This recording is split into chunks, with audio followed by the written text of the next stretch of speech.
NCERT class 7, ठीक है। Chapter हमारा कौन सा है? सेकेंड, ठीक है।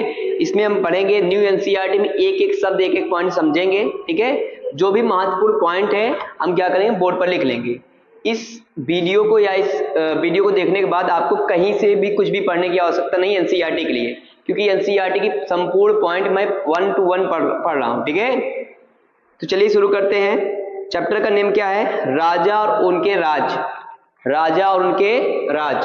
चैप्टर का नेम क्या है? राजा और उनके राज, यानी जो नए राजवंश का उदय हुआ उसको इसमें हम पढ़ेंगे, ठीक है। चैप्टर सेकेंड हमारा है एनसीईआरटी क्लास 7 का, ठीक है। चैप्टर का नेम क्या है?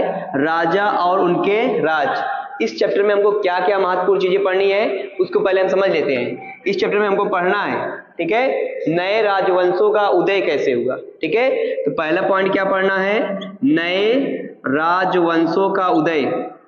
नए राजवंशों का उदय, यानी जैसे पहले कोई राजवंश रहा होगा, कोई राजा रहा होगा, उसके अधीन कोई सामंत रहे होंगे। सामंत मतलब छोटे क्षेत्र में शासन कर रहे होंगे, है ना।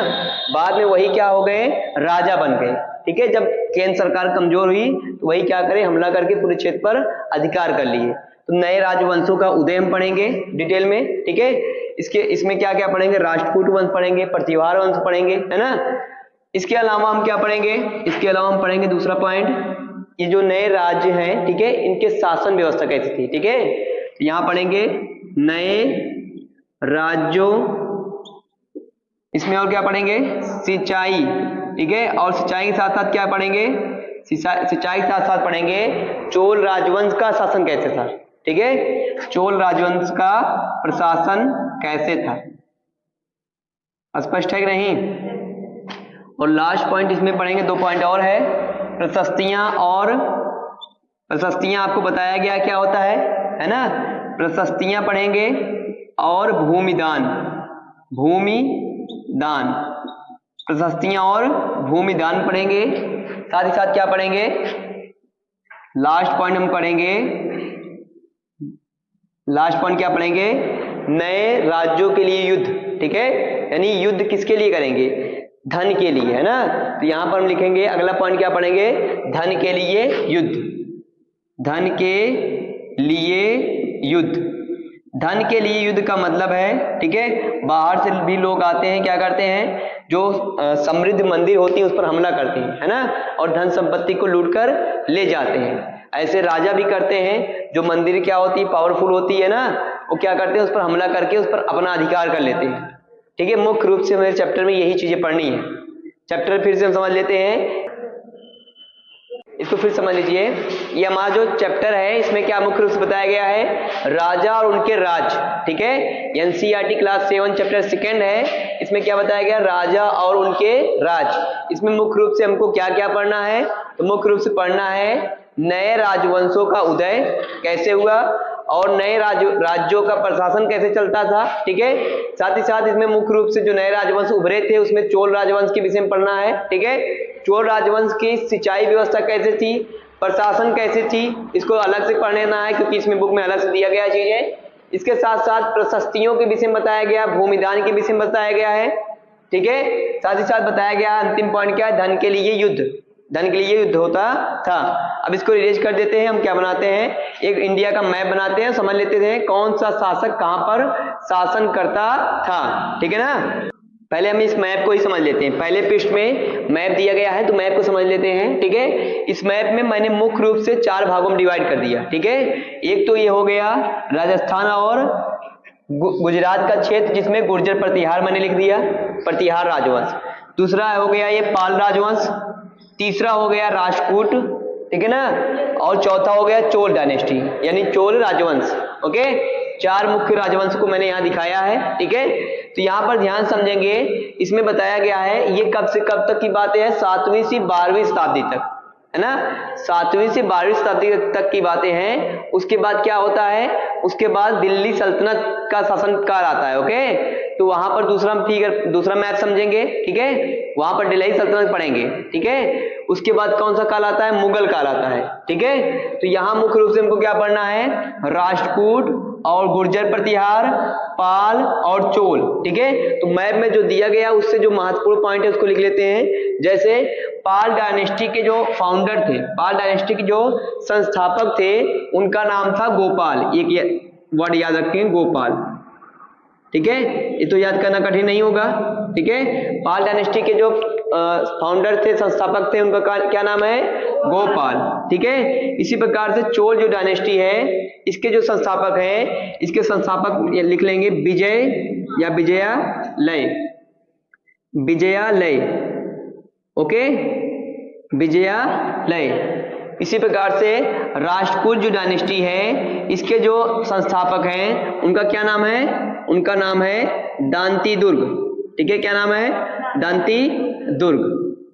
बोलो, स्पष्ट है? इसके अलावा गुर्जर प्रतिहार वंश का जो संस्थापक है नागभट्ट प्रथम, बस इतना याद रखना है।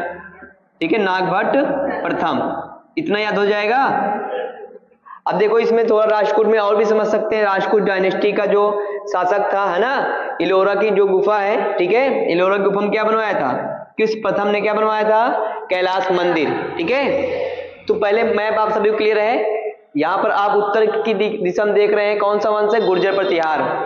ठीक है, यहाँ पर देखिए डेक्कन में, ठीक है, डेक्कन में या दक्कन पश्चिमी भारत में कौन सा क्षेत्र है? राष्ट्रकूट वंश। दक्षिण भारत में कौन सा वंश है? चोल डायनेस्टी। चोल डायनेस्टी का जो शासन काल है, कहां से कहां तक? ये चोल डायनेस्टी का शासन काल है। ओके, श्रीलंका तक भी। ओके, साथ ही साथ अंडमान निकोबार, अंडमान निकोबार में भी किसका शासन काल था?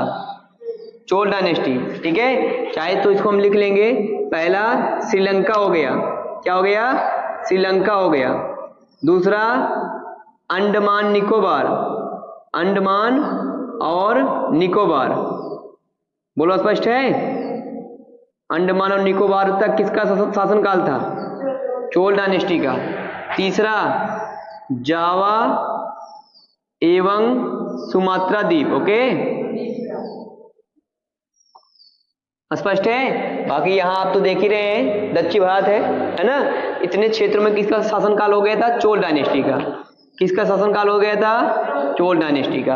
अब हम एनसीईआरटी के एक एक वर्ड पढ़ते हैं और समझने का प्रयास करते हैं। ठीक है, इसमें दिया है 7वीं शताब्दी के बाद कई राजवंशों का उदय हुआ। 7वीं शताब्दी के बाद कई राजवंशों का उदय हुआ। आगे बोला है, मानचित्र में दर्शाया गया है विभिन्न हिस्सों में 7वीं से 12वीं शताब्दी तक के बीच शासन करने वाले प्रमुख राजवंशों को चित्र में दर्शाया गया है। ऐसा बोला गया है, बताओ, स्पष्ट है? जैसे राष्ट्रकूट डायनेस्टी है, ठीक है, यहाँ पर कौन सी डायनेस्टी थी? चालुक्य डायनेस्टी थी। यहाँ पर जहाँ पर राष्ट्रकूट डायनेस्टी शासन कर रही है, राष्ट्रकूट वंश शासन कर रहा है, यहाँ पर कौन सा वंश था? चालुक्य वंश था। कौन सा वंश था? चालुक्य वंश। ठीक है, चालुक्य वंश के सामंत कौन थे? राष्ट्रकूट। इनको पराजित करके राष्ट्रकूट डायनेस्टी का क्या कर दिया? दांती दुर्ग ने स्थापना कर दिया। हाँ, ठीक है ना, स्पष्ट है नहीं? यहाँ पर किसका शासनकाल था? चालुक्य डायनेस्टी। चालुक्य डायनेस्टी का एक महान शासक आप पढ़े हैं, कौन? पुलकेशियन द्वितीय, है ना। चालुक्य डायनेस्टी का एक महत्वपूर्ण शासक कौन है? पुलकेशियन द्वितीय। आप याद रखेंगे, पूछ सकता है पुलकेशियन द्वितीय किस वंश का शासक था? पुलकेशियन सेकंड। बोलो, स्पष्ट है?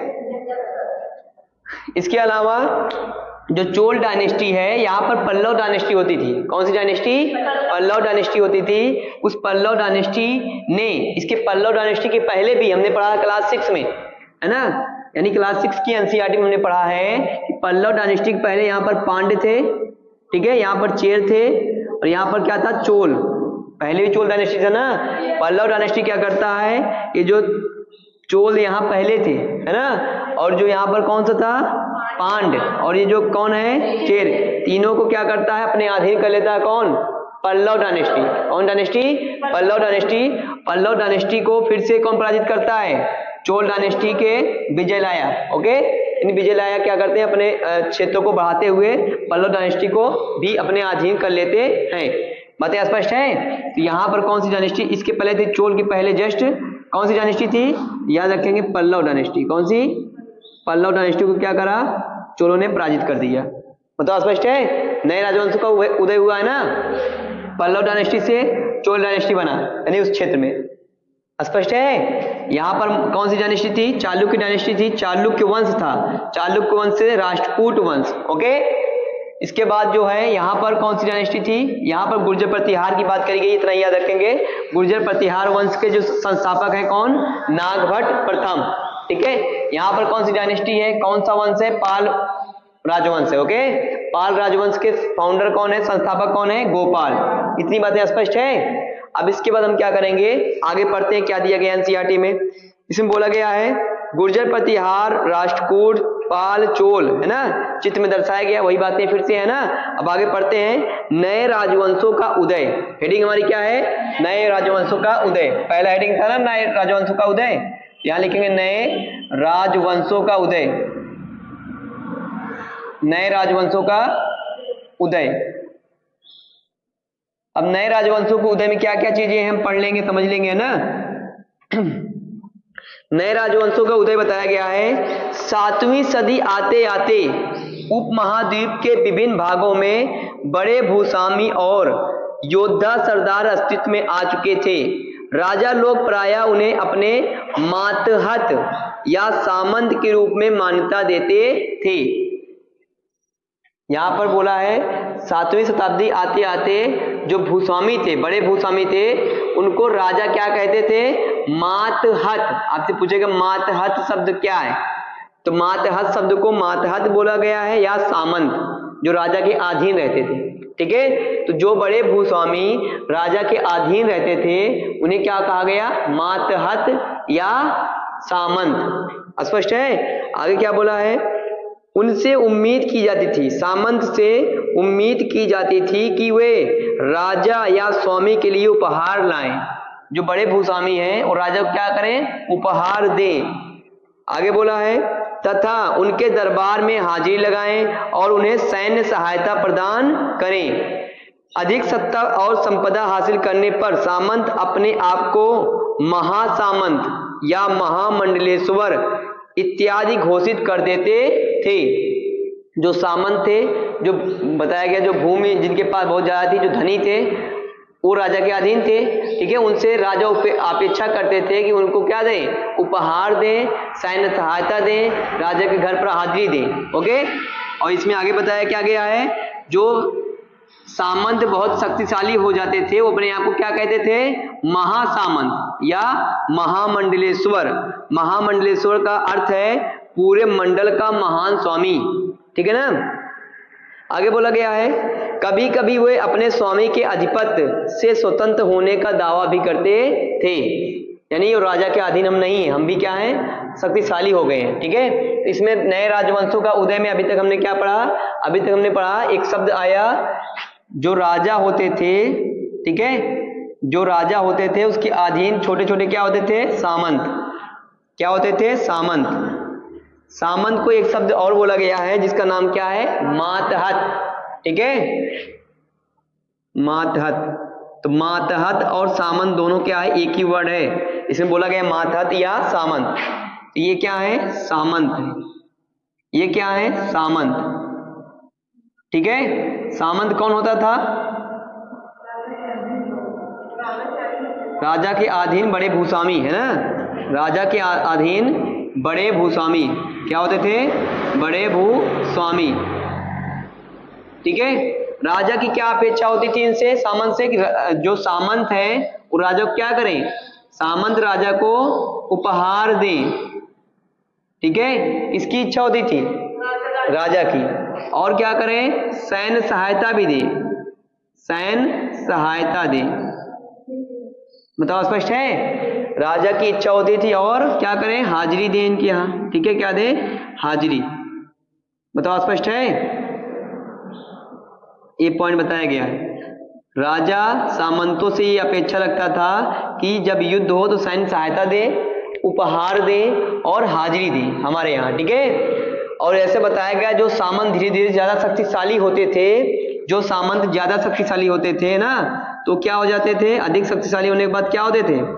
महासामंत। ठीक है, फिर वो अपने आप को क्या कहता था? महासामंत। महासामंत।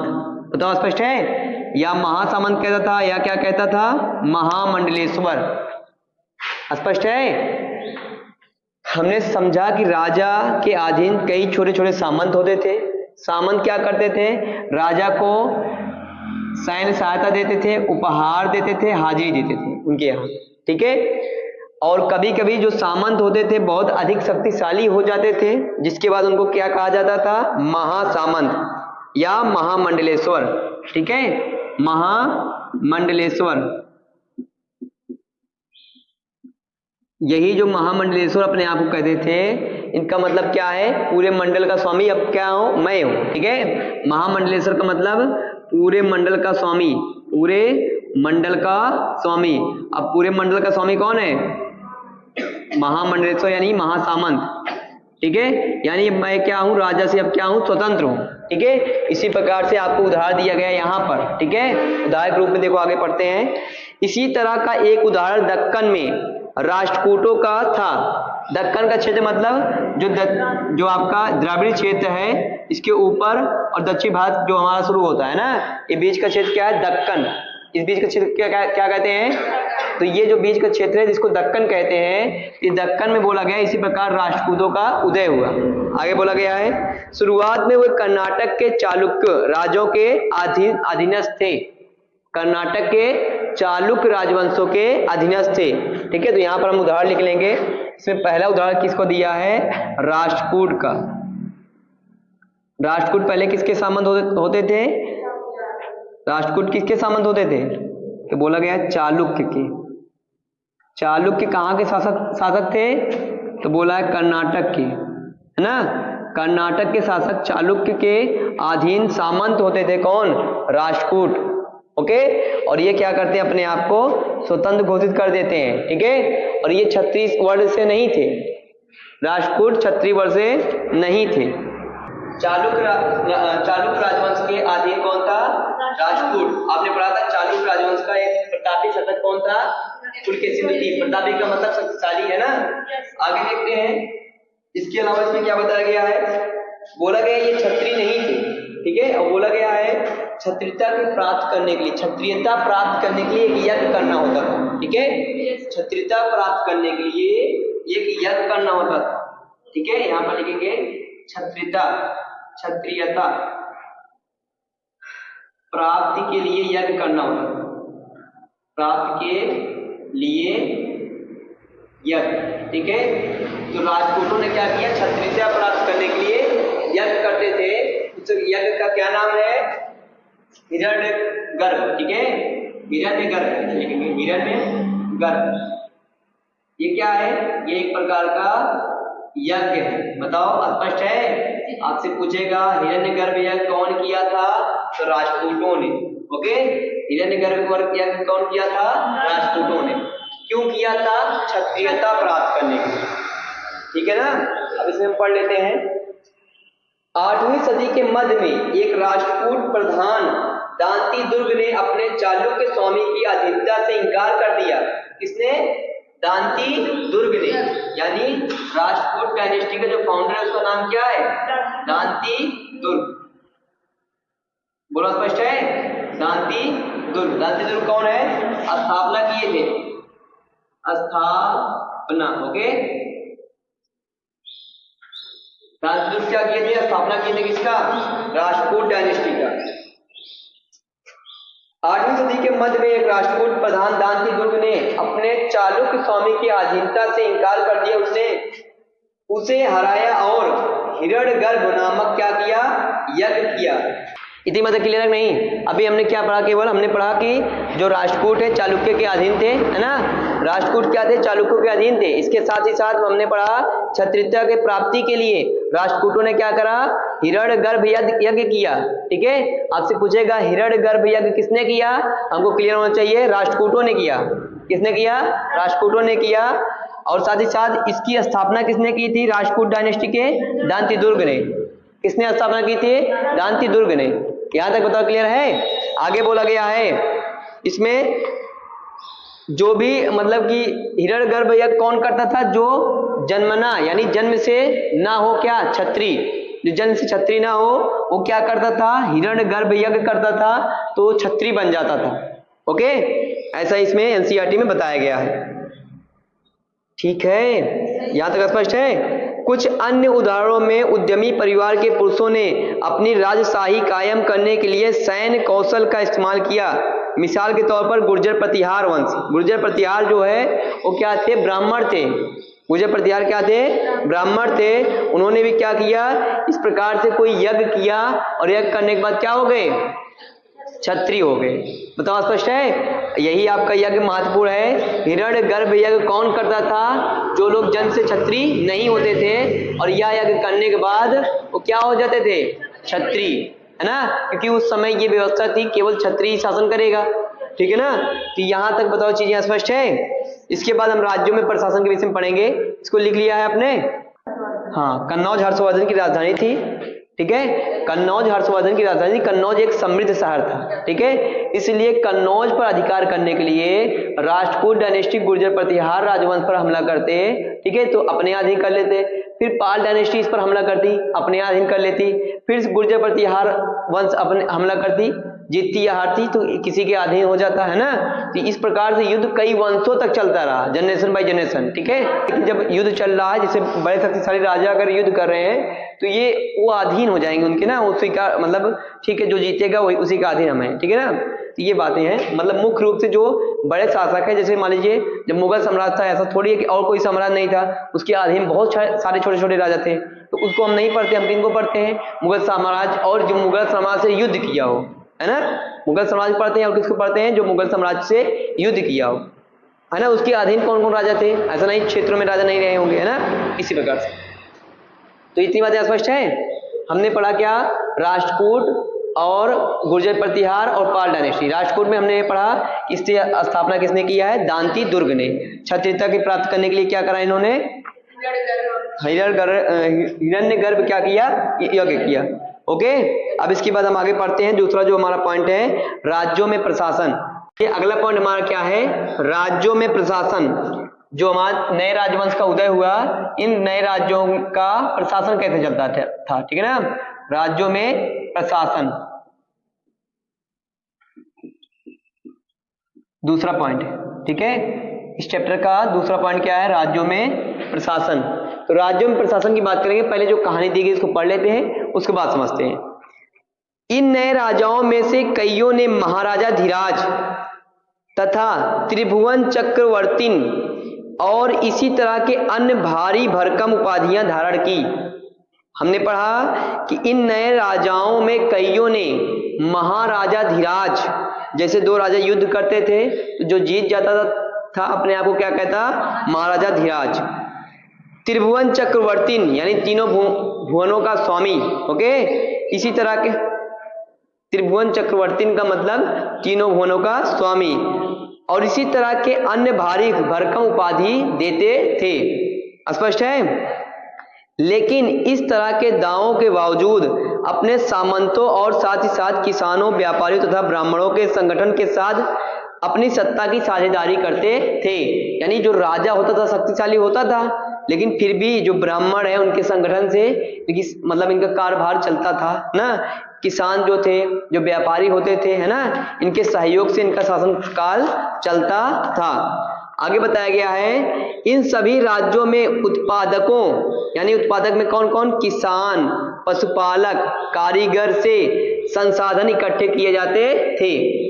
राजा जो टैक्स कलेक्ट करेगा, संसाधन कलेक्ट करेगा, किससे करेगा, जो किसान है अनाज लेगा, जो पशुपालक है उनसे दूध लेगा ना, जो भी जरूरत की चीजें होंगी, और कारीगर से सामान या जो उनसे कुछ वर्क ले लेगा, है ना। इस प्रकार से अपने संसाधन इकट्ठा राजा कहां से करता था, उत्पादकों से।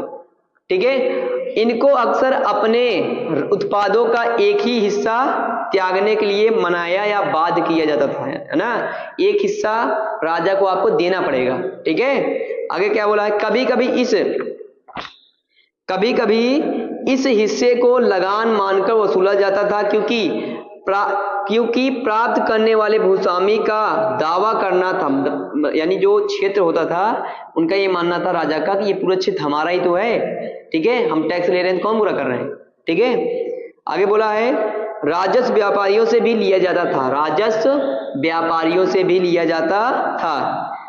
ठीक है, अभी हमने सिर्फ इतना समझा कि जो उत्पादक होते थे, जैसे किसान हो गए, पशुपालक हो गए, है ना, जो कारीगर हो गए, वो क्या करते थे, राजा का सहयोग करते थे। यानी किसान क्या करेंगे, अनाज उत्पादन करके देंगे लगान के रूप में एक हिस्सा। कभी कभी यानी कि अगर कोई ना देना चाहे तो राजा बोलता था, क्या ये पूरा क्षेत्र हमारा ही तो है, हमें इसके तो भूस्वामी हैं, हम टैक्स नहीं लेंगे तो कौन लेगा, है ना। और व्यापारी क्या करते थे, राजस्व के लिए भी टैक्स देते थे, है ना। आगे बोला गया है, ये संसाधन की व्यवस्था का वित्तीय आधार बनते थे। संसाधन की व्यवस्था का वित्तीय आधार व्यापारियों द्वारा। साथ ही मंदिरों और दुर्गों के निर्माण में भी इस्तेमाल होते थे। संसाधन उन युद्धों को लड़ने में भी इस्तेमाल होते थे जिनसे लूट की शक्ल में धन मिलने तथा जमीन और व्यापारिक मार्गों के लिए प्रयोग संभावनाएं होती थी। देखो इसमें बताया गया है ना, फिर से समझ लेते हैं। बोला है वित्तीय आधार क्या होता था, राजा का वित्तीय आधार, है ना। इसमें बोला गया है वित्तीय आधार, राजा का वित्तीय आधार क्या होता था, राजा का वित्तीय आधार यानी पैसों का सोर्स क्या क्या होता था। एक बोला गया उत्पादक, उत्पादक प्रथम श्रेणी में आते हैं ना। उत्पादक में बोला गया कौन कौन, कृषि, है ना, और पशुपालक और श्रमिक या कारीगर,